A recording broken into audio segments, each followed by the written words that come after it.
is how do you find intrinsic value in a company?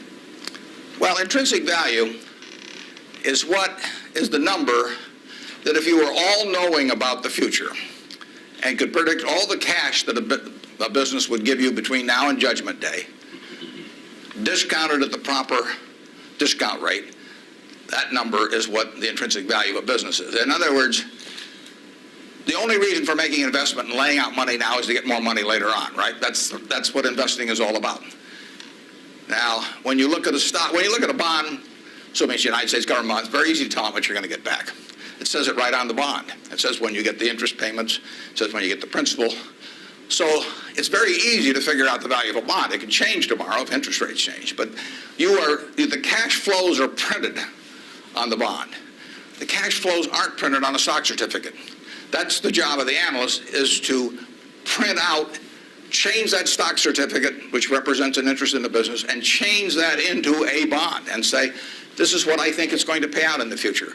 If you buy Coca-Cola today, the company is selling for about $110 to $15 billion in the market. The question is, would you lay it out today to get what the Coca-Cola company is going to deliver to you over the next 200 or 300 years? The discount rate doesn't make much difference as you get further out. And that is a question of how much cash they're going to give you. It isn't a question of, it isn't a question of how many analysts are going to recommend it or what the volume in the stock is or what the chart looks like or anything. It's a question of how much cash it's going to give you. That's the only reason. It's true if you're buying a farm. It's true if you're buying an apartment house. Any financial asset. Oil in the ground, you're laying out cash now to get more cash back later on. And the question is how much are you going to get, when are you going to get it, and how sure are you? And when I calculate intrinsic value of a business, when we buy businesses, and whether we're buying all of a business or a little piece of a business, I always think we're buying the whole business because that's my approach to it. I look at it and say, what will come out of this business and when?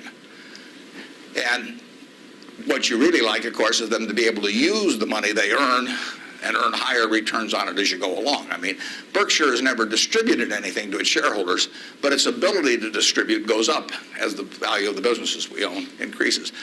We can compound it internally, but the real question is, Berkshire selling for, we'll say, 105 or so billion now.